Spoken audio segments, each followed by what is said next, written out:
Então, queridos, o que aconteceu? Pedro chegando ali na casa de Cornélio, o Cornélio se ajoelha aos pés de Pedro, Pedro levanta o Cornélio e entra na casa do Cornélio. E aqui, o Pedro entrando na casa do Cornélio, vamos ler aqui do versículo 28 ao 29, que diz assim: E disse-lhes: Vós bem sabeis que não é lícito a um varão judeu ajuntar-se ou chegar-se a estrangeiros, mas Deus mostrou-me que a nenhum homem chame comum ou imundo. O 29 diz assim: Pelo que, sendo chamado, vim sem contradizer. Pergunto, pois, por que razão mandaste chamar-me? Quando o anjo chegou para Pedro, queridos, para chamar Pedro até a casa de Cornélio, o anjo não falou para Pedro o que era para Pedro fazer, né? O que era para Pedro fazer quando chegasse ali na casa de Cornélio. Mas o que foi que o anjo mostrou a Pedro? Que o evangelho de Cristo haveria de ser anunciado a toda a face da terra, que não seria apenas para os israelitas como eles pensavam. Porque a Bíblia diz que de antemão Jesus ele foi primeiro para o povo de Israel, até porque foi o povo que Deus preparou para receber Jesus. Mas Deus preparou aquele povo para recepcionar Jesus e já Jesus levar o seu evangelho para toda a face da terra. E os israelitas não estavam ainda sabendo disso, mas não demorou muito para que eles viessem a saber. Então, quando Deus, através do Espírito Santo, através dos seus anjos, foi falar para os apóstolos que eram israelitas, que o evangelho não era só para eles, mas para toda a face da terra, eles acharam estranho, queridos, porque o povo de Israel havia sido escolhido por Deus de uma maneira muito minuciosa. Eles haviam sido separados de uma maneira muito santificada, muito pura. E os que realmente serviam a Deus de coração do povo de Israel, eles guardavam muito fortemente a lei de Moisés dada pelo próprio Deus. E uma das recomendações, uma das leis, era que eles não se misturassem com outro povo que não fossem do sangue do povo de Israel. Eles tinham que ser um povo separado e eles permaneciam assim. Que quando Deus mesmo veio quebrar esta condicional, que eles eram condicionados para receber bênção, para ter comunhão com Deus, para ter contato com o sobrenatural de Deus, eles tinham que se manter separados. Quando Deus veio quebrar isto, eles acharam estranho, porque foi o próprio Deus que havia criado esta lei para eles seguirem, né? Então, quando Deus veio através de visão, quando o Espírito Santo veio através de visão falar com Pedro a respeito que ele tinha que agora levar a palavra de Deus para os estrangeiros, para os gentios, ou seja, aqueles que não eram do povo de Israel, o Pedro achou estranho, mas ele também não contradizeu, ele aceitou e pronto, foi fazer a vontade de Deus, aquele mandado de Deus, porque ele entendeu que era o próprio Deus que estava mandando. Então, o que aconteceu? Quando chegou a vez de Cornélio, que o Pedro recebeu esta recomendação de Deus, que ele tinha que ir na casa de Cornélio, levar a mensagem para Cornélio, que não era do povo de Israel, mas que eram escolhidos por Deus. Quando o Pedro chegou lá, ele disse: olha, gente, vocês sabem que não convém a um israelita se juntar a um estrangeiro, porque aquele pessoal que estava na casa de Cornélio, eles estavam morando dentro do território do povo de Israel, e eles sabiam quais eram as leis de Moisés. E uma das leis era que aquele povo não se juntasse, né? não participasse, apesar de conviver ali junto, mas eles eram proibidos de se juntar, de comer junto, enfim, ter uma vida comum, né, com aquelas pessoas. Então, o que aconteceu? Quando ele chegou ali, já foi dizendo, vocês sabem que a nossa lei não permite que nós venhamos a nos juntar com os estrangeiros, mas, no entanto, foi Deus que me mandou aqui. Portanto, eu, sem argumentar, sem contradizer, eu vim, porque eu sei que era Deus que está me mandando. Então, me digam, o que é que vocês querem saber de mim, né? Vamos ler aqui do 30 ao 33, que diz assim.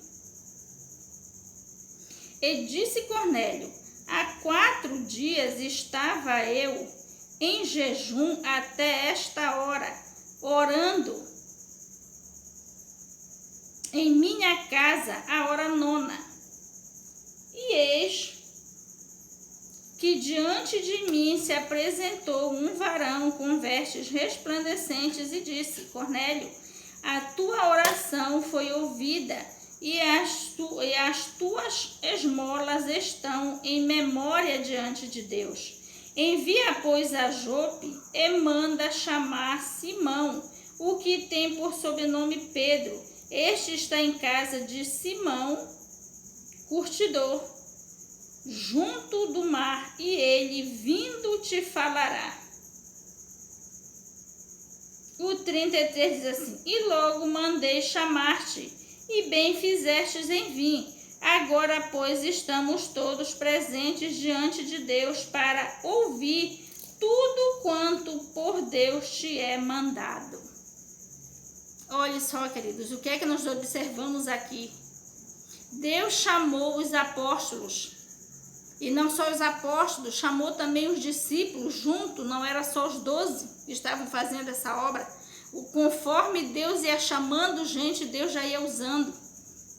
Prova disto, que este Simão curtidor, ele não era do povo de Israel, ele não era, aliás, discípulo, ele não era apóstolo, mas ele era discípulo, né? Então, conforme Deus ia chamando, Deus ia preparando, santificando, enchendo do seu Espírito Santo e já ia usando. O que aconteceu aqui com a situação do Cornélio foi algo totalmente sobrenatural, nos dando a entender que a obra de Deus, queridos, ela é feita de maneira sobrenatural. Mais uma vez, vamos falar deste assunto. Em todo este processo aqui, do caso do Cornélio, a maneira como Deus chegou em Cornélio foi de maneira sobrenatural. Tanto quando Deus falou com Cornélio, como quando Deus falou com Pedro. Foi tudo de maneira sobrenatural. Foi através de visão que tanto um como o outro ficaram sabendo um do outro, né? Foi de maneira sobrenatural, nos mostrando o quanto a obra de Deus é tremendamente poderosa, feita pelo próprio Espírito Santo através de nós. Quando Pedro chegou na casa de Cornélio, ele foi recebido como um Deus. Cornélio quis adorá-lo, né? Mas o Pedro, ele era uma pessoa comum. Mas o que havia nele era de Deus, era sobrenatural. A ponto de Cornélio o tratá-lo desta maneira. Queridos? E quando Pedro chegou na casa do Cornélio, que ele viu a maneira como Deus já havia se apresentado a Cornélio, Pedro constatou realmente que Deus não havia vindo, que Jesus não havia vindo apenas para os israelitas. Ele tinha vindo para toda a face da terra, porque da mesma maneira que Deus estava tratando com os apóstolos, se apresentando para os apóstolos, falando com os apóstolos de maneira sobrenatural, também agora já estava agindo da mesma maneira com os que não eram do povo de Israel, a saber, os gentios, né?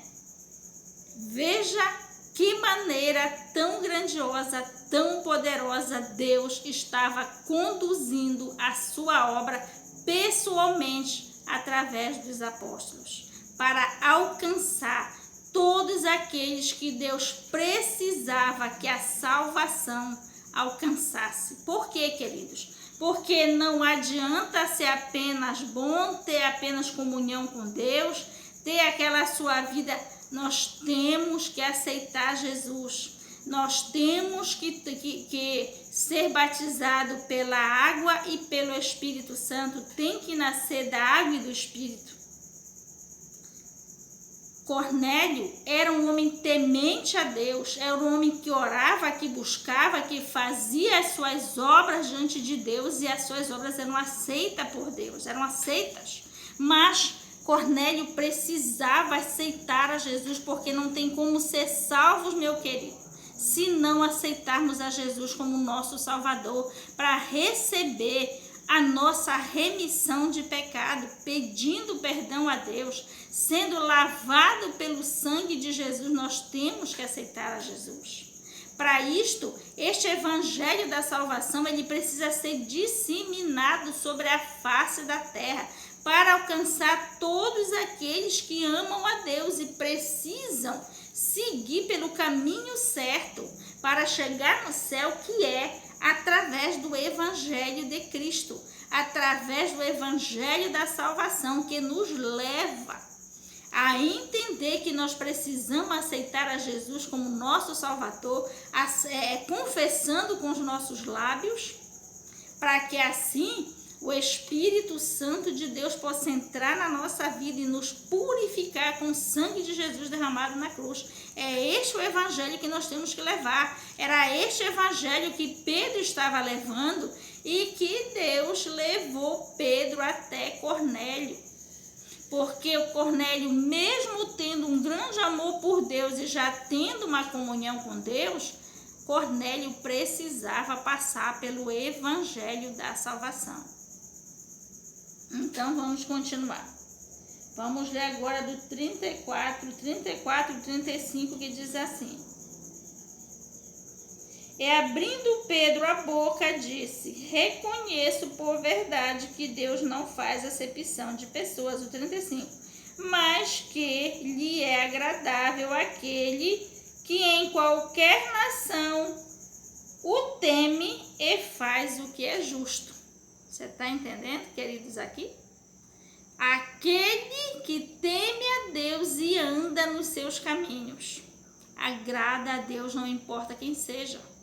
E o que Deus faz? Se encarrega de levar a salvação até estas pessoas, ou mesmo aqueles que ainda não procedem desta maneira, mas que Deus sabe que ouvindo do evangelho vai lhe aceitar. E até aqueles que não querem nada com Deus precisam ouvir do evangelho, para quando chegar no dia do juízo ele não ter desculpa dizendo que ele nunca ouviu do evangelho. Todos precisam, queridos, ouvir do evangelho da salvação de Jesus Cristo.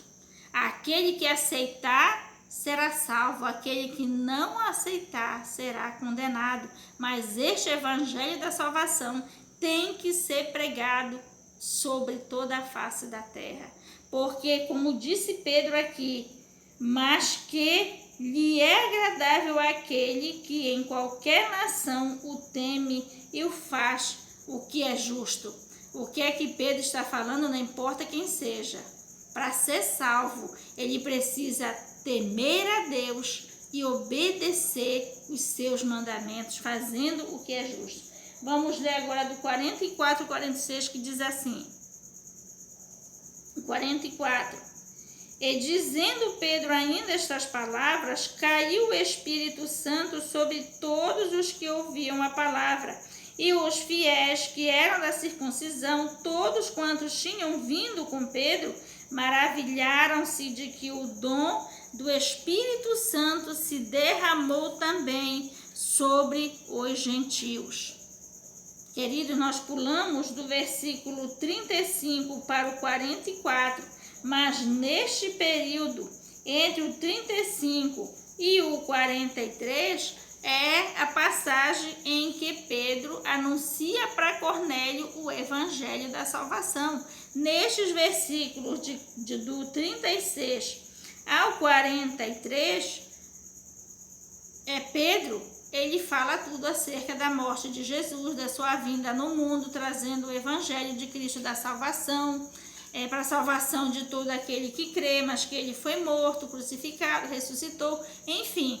E aqui no final, o Pedro fala para eles que ele é só uma testemunha para quem Jesus havia passado o evangelho para eles, havia incumbido ele, agora eles, os apóstolos, os discípulos, de levar adiante o mesmo evangelho de Cristo. Quando Pedro estava falando estas palavras para Cornélio e todos aqueles que estavam com ele, enquanto ele ainda falava, o Espírito Santo caiu sobre eles e já foi logo batizando todo mundo. Olha que coisa tremenda! A obra sendo feita pelo próprio Espírito Santo. E aqueles que estavam com Pedro, que eram da circuncisão, ou seja, eram do povo de Israel, e que pregavam a circuncisão, qual é a circuncisão? O povo de Israel era marcado como escolhido por Deus através da circuncisão.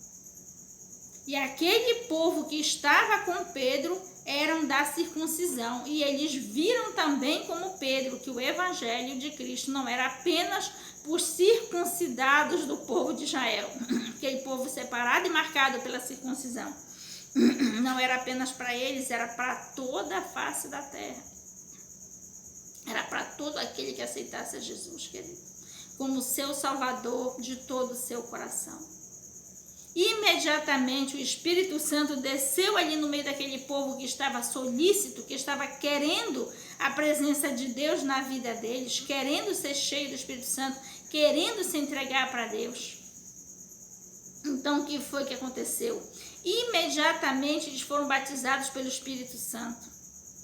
E logo em seguida eles foram também batizados nas águas. Então, aquele povo que estava com Pedro, não somente Pedro, viram que aquela obra era para toda a face da terra e ficaram maravilhados. Maravilhados. E o que aconteceu, queridos? Da mesma maneira que o povo de Israel, que os apóstolos, que os discípulos de Jesus foram impactados recebendo o Espírito Santo de Deus, estes homens também, que não eram do povo de Israel, viveram esta mesma experiência. E este evangelho, queridos, agora está sobre nossa responsabilidade. Este evangelho chegou neste tempo e Deus quer operar de maneira tremenda e poderosa. E agora Ele está chamando a mim e a você para fazer esta obra para Ele sobre a face desta terra. Queridos, é a nossa vez. Ouvindo você destes vídeos, ouvindo desta palavra, não perca tempo. Corra para os braços do Senhor, porque Ele está lhe chamando para que, assim como os discípulos, os apóstolos fizeram esta obra para Deus, depois que Jesus subiu ao céu, agora é a nossa vez. Porque Deus quer, nesses últimos dias, é o plano de Deus, derramado o seu Espírito sobre toda a carne. De que maneira? Desta mesma maneira que nós vimos Jesus fazer no tempo dos apóstolos. Da mesma maneira que Jesus fez quando foi a vez dele de iniciar esta grande obra na face desta terra. Agora é a nossa vez, queridos. Vamos nos entregar a Deus de corpo, alma e espírito, para que Ele possa nos usar desta maneira poderosa. Queridos, vamos orar encerrando para que este vídeo não venha dividir e ficar em 3 partes. Nós queremos agradecer a Deus e a cada um que ouvir destes vídeos, mais ouvir do que ver, porque agora isso aqui vai ficar bem apagado. Mas vá ouvindo, queridos, vá orando, vá recebendo na sua vida e vá passando às outras pessoas. Nos ajude em oração para que o Senhor nos dê da sua graça, nos supra da necessidade, queridos, para que nós possamos levar adiante esta responsabilidade que o Senhor colocou também nas nossas vidas. Eu quero agradecer a todos, queridos. Vamos orar encerrando antes que o vídeo venha dividir de novo. Aleluia, glória a Deus. Senhor nosso Deus e nosso Pai, Jesus querido, Jesus de infinita misericórdia, muito obrigado pela tua palavra, Jesus, que esta palavra fique bem clara nos nossos corações, bem decidida, bem discernida, que o que tu queres, Jesus querido, teu objetivo com estes cultos, com este vídeo, é nos alcançar com o teu convite, para que nós venhamos fazer parte do teu grande exército que vai levar o teu evangelho na face da terra, sobre a face da terra nesses últimos dias, quando tu vem trazendo sobre nós o grande avivamento dos últimos dias, preparando a tua igreja para a salvação. Querido e amado Pai, muito obrigada por tudo. Jesus querido, muito obrigada. Fica conosco, nos guardando, nos abençoando, nos suprindo de toda a nossa necessidade material e espiritual. Que a nossa alma seja cheia da tua presença, Jesus, e tu habite em nós verdadeiramente até o dia da tua vinda, em que nós subiremos contigo para o céu. Espírito Santo, muito obrigado pela tua palavra, pelo esclarecimento. Espírito Santo, que coisa maravilhosa. Muito obrigada, Espírito Santo, fica conosco. Nos guarda, nos livra, nos unja cada dia da tua presença, nos preenche de ti, porque nós somos um vaso feitos para a tua habitação. Espírito Santo, muito obrigada por tudo. Em o nome de Jesus nós pedimos e agradecemos, em nome de Jesus, amém e amém, Jesus, glória a Deus, queridos, aleluia, santo é o nome do Senhor.